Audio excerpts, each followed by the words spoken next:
গ্ৰহণ কৰা। হে প্ৰভু, সৃষ্টি কৰি ধৰাধামক ব্ৰাহ্মণ জাতিক ব্ৰহ্মকাৰ্য সম্পাদনৰ বাবে তুমিয়ে মহাভাৰী কৰিলা অৰ্পণ। বিষ্ণু ভক্ত এই চম্পক ৰাজ্যত শংখ নামে ৰাজ পুৰোহিত ৰূপে মই ফল কৰিছে। ধন্য ধন্য প্ৰভু, এওঁতো তোমাৰ এই লীলা। সঁচাকৈ ধন্য আজি শংখ ব্ৰাহ্মণ। হে প্ৰভু, তোমাৰ আৰ্থিক নিৰ্বালী প্ৰদান কৰি স্বধৰ্ম পালনৰ বাবে মোক আশীৰ্বাদ দিয়া। প্ৰণাম গুৰুদেৱ। তোমাৰ শোভনা দীৰ্ঘজীৱী হোৱা। গুৰুদেৱ, স্বৰ্ণময় চম্পক ৰাজ্য দেখা হে পূজ্যপাত গুৰুদেব, পিতৃৰ নিৰ্দেশত পাণ্ডৱৰ যজ্ঞ অশ্ব বন্ধনৰ কথা আপোনাৰ নহয়। পিতৃৰ আজ্ঞা মানি অৰ্জুনক বন্দী কৰি আনিবৰ বাবে মই কৰিছো প্ৰতিজ্ঞা। হে গুৰুদেৱ, দিয়ক আশীৰ্বাদ। পাৰো যদি পৰাজয় কৰিব সেই পাণ্ডু নন্দনৰ। কুমাৰ, পিতৃ মাতৃৰ প্ৰথম অৰ্থাৎ আদি গুৰু, যি গুৰুৰ কৃপাত সৎকৰ্ম সৎচিন্তা উদয় হয়, সেয়াই হ'ল দ্বিতীয় গুৰু। আৰু যি গুৰুৰ কৃপাত ব্ৰহ্ম বিদ্যাৰ জ্ঞান প্ৰাপ্তি হয়, সেয়াই হ'ল তৃতীয় গুৰু। কুমাৰ, পিতৃ মাতৃৰ আদেশ পালন কৰাটো পুত্ৰৰ প্ৰধান কৰ্তব্য। চোৱা কুমাৰ, কৰিছো আশীৰ্বাদ, তোমাৰ জয় হওক। প্ৰণাম গুৰুদেৱ। যুদ্ধৰ সাজেৰে মই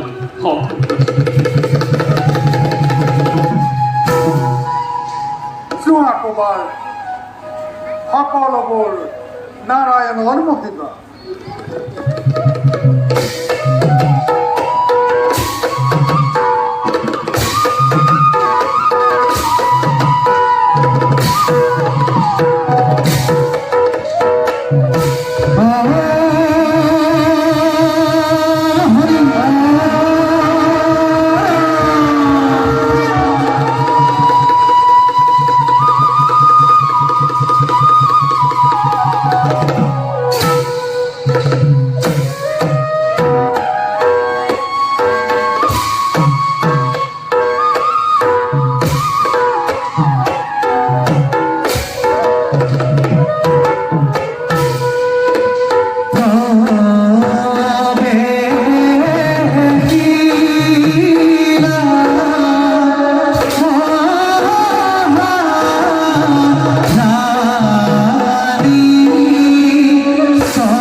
বাছা বুধনা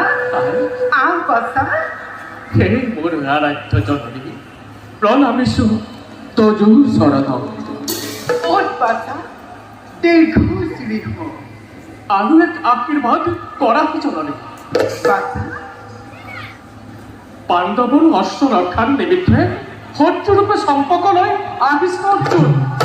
পৰাক্ৰমী অৰ্জুনক ৰণ প্ৰাংগণত বীৰ বুলি নিজকেই মই দিওঁ পৰিচয় মহাৰাজৰ মুখে মই সকলো জানিছো কিন্তু বাছা আহি যদি অৰ্জুন সাৰথি হৈ আহিব কৃষ্ণ স্বয়ং নাৰায়ণৰ সন্মুখত পাৰ্থৰ পৰাজয় কি জানো সম্ভৱ বাছা আই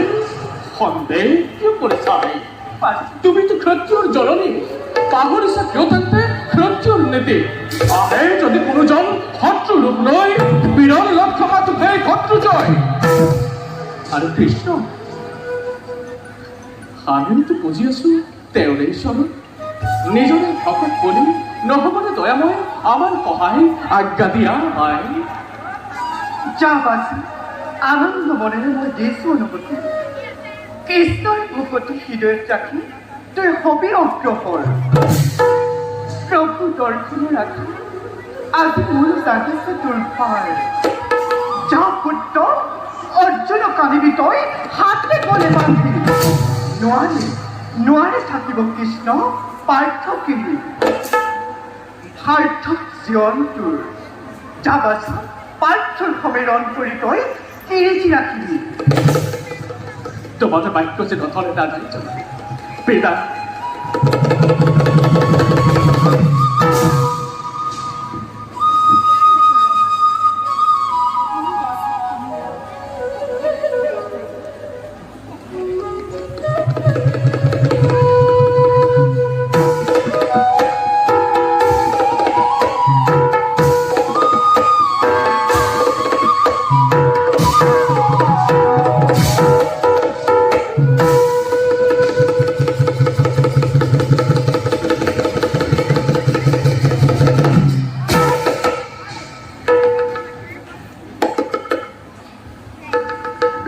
মহাৰাজ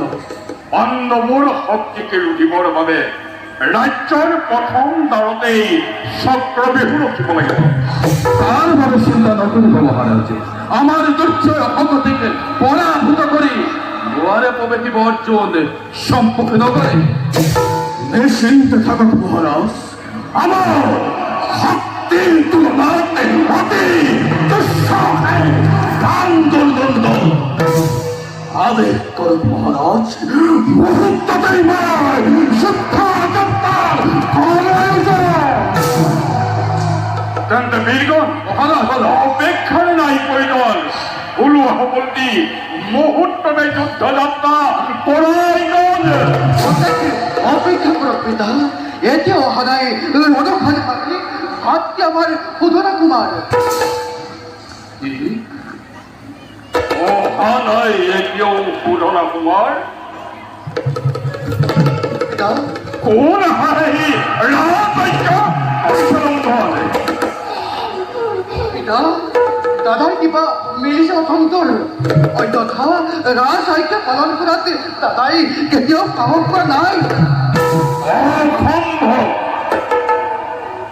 শান্তিময় এই চম্পক ৰাজ্য আছে পিতা হোৱা নাই শোধনাৰ একো অসন্তৰ ক্ষত্ৰিয়ৰ সন্তান হৈ পাহৰি কৰ্তব্য নিজৰ আপোন ইচ্ছাত সি কৰে বিচৰণ পিতা সত্যকে লুটিবৰ বাবে সকলোটি ৰণসজে প্ৰস্তুত চম্পকৰ জতনা কৰে আৰু ৰাজপুত্ৰ হৈ সি যুদ্ধৰ ভয়ত বীৰৰ দৰে অন্য স্থানে কৰিছে পলায়ন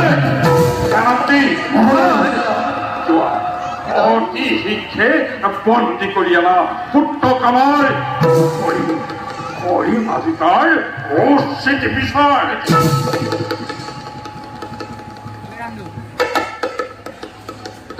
কতে ধৈৰ্য ধৰো পিতা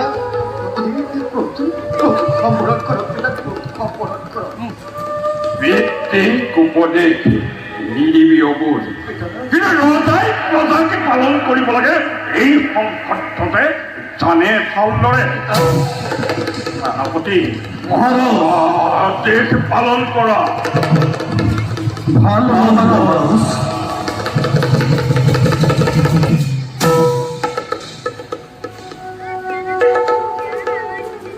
জানি শুনি যিজনে জননীৰ পূজাত কৰিব অৱহেলা পূজা হওক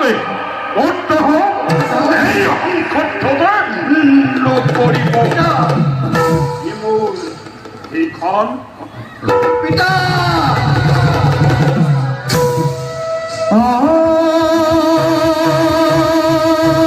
হৰি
বিদায় ল'বলৈ আহিছো প্ৰিয়